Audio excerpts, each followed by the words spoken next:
বিজনীত ৰাষ্ট্ৰীয় বজৰং দলৰ প্ৰতিবাদ। পশ্চিমবংগৰ ঘটনাক কেন্দ্ৰ কৰি আজি চিৰাং জিলাৰ বিজনীত ৰাষ্ট্ৰীয় বজৰং দলৰ উৎপল প্ৰতিবাদ। দেওবাৰে সন্ধিয়া বিজনী সমন্বয় হোটেল চাৰিআলিত হাতে হাতে প্লে কাৰ্ড বেনাৰ লৈ মমতা বেনাৰ্জীৰ বিৰুদ্ধে শ্লোগান দিয়াৰ লগতে চৰকাৰ বিৰোধী শ্লোগান দি ৰাজপথ উত্তাল কৰি তোলে বজৰং দলৰ কৰ্মকৰ্তাসকলে। News desk Bijni first 24। Hindu বিরোধী হুঁশিয়ার মমতা ব্যানার্জির পদত্যাগ লাগে। পুরো অত্যাচার দেখি মনো টাকা বিজেপি সরকার দেখি মনো টাকা বিজেপি সরকার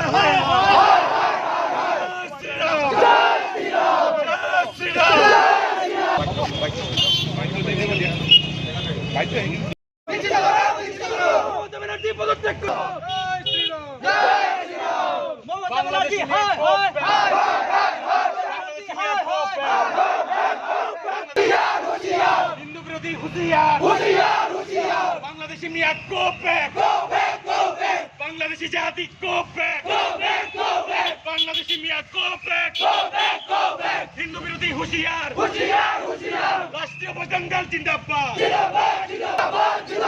হিন্দু বিরোধী হুঁশিয়ার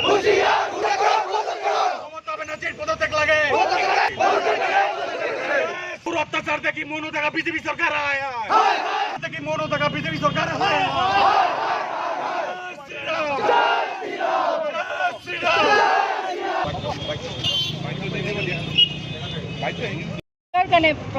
জয় শ্রীরাম।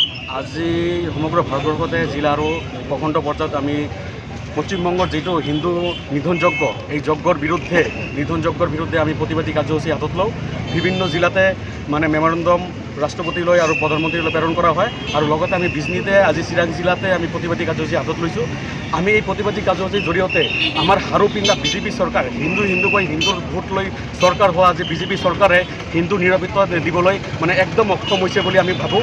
আমি রাষ্ট্রীয় বজরং দলে বিচাৰি আছোঁ ইমিডিয়েটলি রাষ্ট্রপতি শাসন লাগে পশ্চিমবঙ্গত যে মমতা ডাইনী আমি ডাইনী বুলি কৈ আছোঁ। এই মুখ্যমন্ত্রী যোগ্য নহয়। মমতা ডাইনী যেটো মানে হিন্দু নিধন যজ্ঞ লগাই আছে, হিন্দুৰ ওপৰত যেটো অত্যাচাৰ চলাই আছে, জেহাদী মুছলিমবিলাকক পালি আছে, ইয়াত বাংলাদেশী মুছলিমবিলাকক মমতা বেনাৰ্জীয়ে পালি আছে। মমতা বেনাৰ্জীক পদত্যাগ লাগে আৰু আমাৰ পশ্চিমবংগত ৰাষ্ট্ৰপতি শাসন লাগে। পশ্চিমবংগত ৰাষ্ট্ৰপতি শাসনৰ পিছত আমি ভাৰত চৰকাৰৰ বিজেপি চৰকাৰৰ পৰা আমি এটা আশা কৰি আছোঁ যে আগন্তুক দিনত হিন্দুৰ ওপৰত এনেকুৱা নিৰ্যাতন কোনো ৰাজ্যৰ কোনো ষ্টেটত নহয়। আৰু হাৰু পিন্ধা বিজেপি চৰকাৰক আমি জনাই আছোঁ যদি তেওঁলোকে নোৱাৰে আমি ৰাষ্ট্ৰীয় বজৰং দলৰ হাতত দায়িত্ব গতাই দিয়ক। আমি ৰাষ্ট্ৰীয় বজৰং দলে প্ৰতিটো জেহাদী মাৰি চাফা কৰাই দিম। জয় শ্ৰীৰাম।